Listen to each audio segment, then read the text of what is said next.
जय झूलेलाल। अॼु मां तव्हांखे ॿुधाईंदसि त सिंधी मिठाई खोयो कीअं ठाहिजे, जेको खाइण में त ॾाढो टेस्टी हूंदो आहे, गॾोगॾु इहो ताक़त वारो बि हूंदो आहे। असां स्पेशली इहो सर्दियुनि में ठाहींदा आहियूं। अचो त ॾिसूं इहो कीअं ठाहिजे। इन लाइ शुआरनि जो इस्तेमालु करिणो आहे। शुआरा ॿिनि टाइप्स जा हूंदा आहिनि, हिकिड़ा पीला, ॿिया डार्क ब्राउन। असां डार्क ब्राउन शुआरनि जो इस्तेमालु कंदासीं, जेके खाइण ॾाढो सुठा हूंदा आहिनि। अगरि तव्हांखे इहे नथा मिलनि त तव्हां पीला शुआरा इस्तेमालु कयो। शुआरनि मां ककड़ियूं कढी उनखे साफ़ करे वठंदासीं। उन में विझंदासीं खीर और 6 कलाकनि जे लाइ इनखे पिसाए रखंदासीं। लॻभॻि 1 लीटर खीर इन में खपंदो।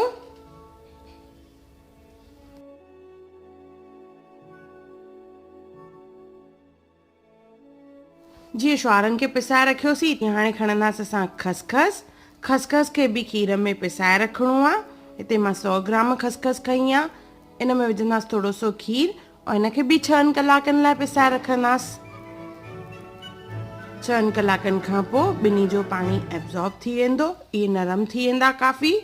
हाणे खणंदासीं मिक्सी जार, उन में विझंदासीं खसखस।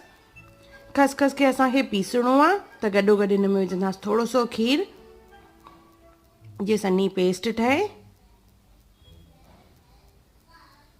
थोरो ई विझंदासीं खीर।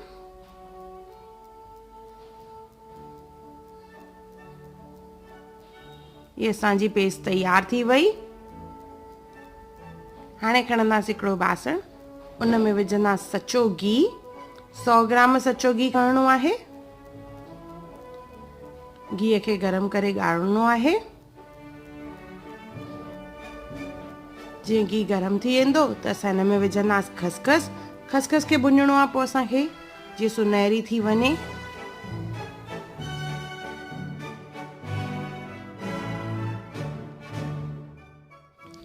घी गरम थी वियो आहे, इन में हाणे असां विझंदासीं खसखस, जंहिंखे असांखे भुञणो आहे और सुनहरी करिणो आहे। इन में कुझु वक़्तु लॻंदो। जेसिताईं इहो भुञिजे असां तेसिताईं शुआरनि खे पीसे वठंदासीं, जेके असां पुसाए रखिया हुआसीं। त उन लाइ मां चॉपर जो इस्तेमालु थी कयां। चॉपर में विझंदासीं असां शुआरा। असांखे हिन जी पेस्ट न ठाहिणी आहे, हिनखे अधु ॾॾियल करिणो आहे। अगरि तव्हां वटि चॉपर न हुजे त तव्हां मिक्सी जार जो इस्तेमालु कयो। उनखे घणो न घुमाइजो, हिन तरह ॾिसो पीसणो आहे। इन कोए में पवंदो धाणनि जो मगज़, जेको ताक़त लाइ ॾाढो सुठो हूंदो आहे। सो हाणे खसखस भुञण ते अची वई आहे, थोरो सो बाक़ी आहे। अञा कुझु सेकेंड हिनखे भुञंदासीं। जीअं भुंजी वेंदी त हिन में विझंदासीं असां धाणनि जो मगज़।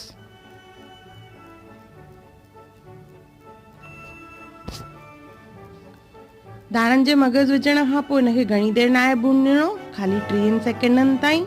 उन खां पोइ हिन में विझंदासीं असां शुआरा, जेके असां पीसे रखिया हुआसीं।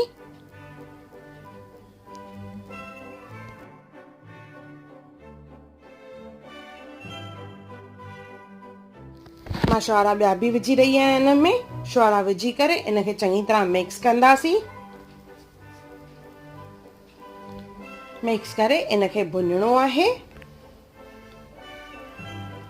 जेसिताईं इहो भुञिजे त तेसिताईं खणंदासीं हाणे ड्राई फ्रूट्स।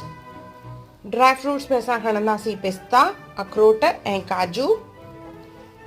इन्हनि सभिनी खे या त चॉप कयो या नंढनि नंढनि टुकरनि में हथ सां कटिजो। त मां हिते चॉपर जो इस्तेमालु करे रही आहियां। पाउडर न करिणो आहे, इन जा नंढा नंढा टुकर हुजनि। इन तरह साॻे ई नमूने काजू और पिस्तनि खे बि असां चॉप करे वठंदासीं। नंढा फोटा और वॾा फोटा बि। अगरि तव्हां वटि चॉपर न आहे त तव्हां हमामदस्ते जो इस्तेमालु कयो। फोटनि लाइ खलुनि सूधा विझणा आहिनि।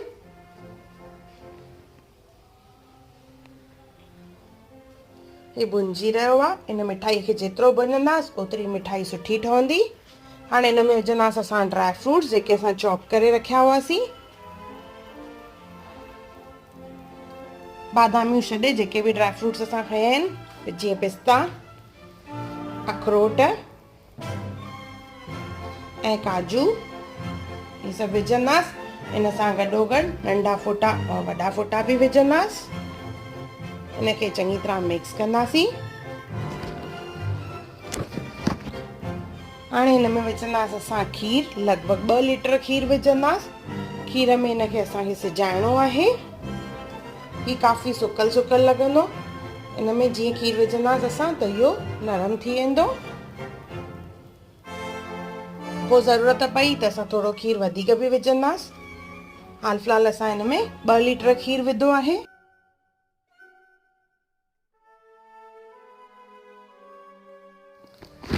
सो धीरे धीरे हिनखे बॉइल कंदासीं और भुञंदा वेंदासीं त हिन जो कलर जेको आहे डार्क थींदो वेंदो।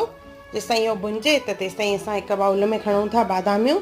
उन में विझंदासीं असां बॉइल पाणी विझी हिनखे 10-15 मिंट रखी छॾींदासीं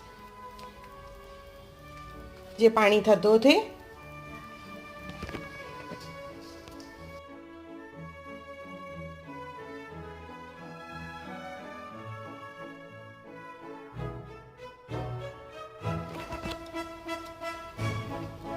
तेसिताईं हिनखे भुञूंसि था पिया।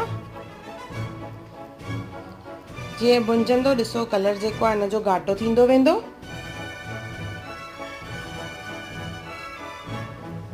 पाणी थधो थी वियो आहे बादामियुनि जो त ॾिसो पाणी थधे थियण खां पोइ खलूं कीअं आसानी सां निकिरनि थियूं पियूं बादामियुनि जूं। इहे बादामियूं हीअं अगरि असां खल कढी करे विझंदासीं त ॾाढियूं सुठियूं लॻंदियूं आहिनि ॾिसण में बि। खलूं कढण खां पोइ बादामियुनि खे 2 हथनि में कटींदासीं।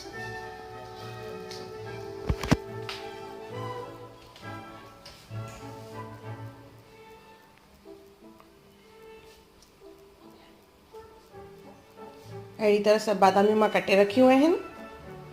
इहे असां विझंदासीं खोए में और हिनखे भुञंदा वेंदासीं।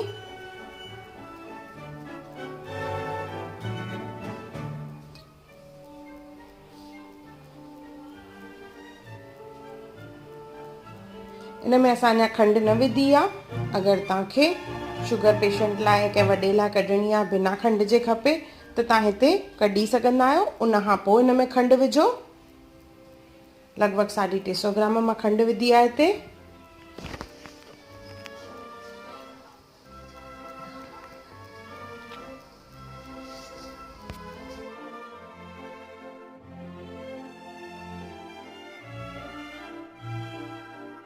खंडु विझण खां पोइ इन में असां हिनखे सिजाईंदासीं। खंड जो पाणी निकिरंदो जंहिंमें खोए खे सिजाइणो आहे। इन जो कलर जेको आहे घाटो थींदो वेंदो। सो इन तरह धीरे धीरे घाटो थींदो और पाणी खॼंदो वेंदो। जेसिताईं खंड जो सॼो पाणी खॼी वञे तेसिताईं असांखे सिजाइणो आहे। ॾिसो पाणी खॼी वियो आहे। इहो असांजो खोयो तयार थी वियो आहे जेको सर्दियुनि में खाइण ॾाढो सुठो हूंदो आहे। सिंधियुनि जो फेमस खोयो जेको ॾाढो ताक़त वारो आहे। हिकु दफ़ो ज़रूरु ठाहिजो ऐं मूंखे कमेंट सेक्शन में ज़रूरु ॿुधाइजो तव्हांखे मुंहिंजो वीडियो कीअं लॻो। और मुंहिंजो वीडियो ॾिसण लाइ धन्यवाद। मुंहिंजे चैनल हुनर मुस्कान का खे लाइक कयो, शेयर कयो और सब्सक्राइब कयो। और मुंहिंजे अचण वारी नई वीडियोस खे ॾिसण लाइ बेल आइकॉन खे ज़रूरु क्लिक कजो।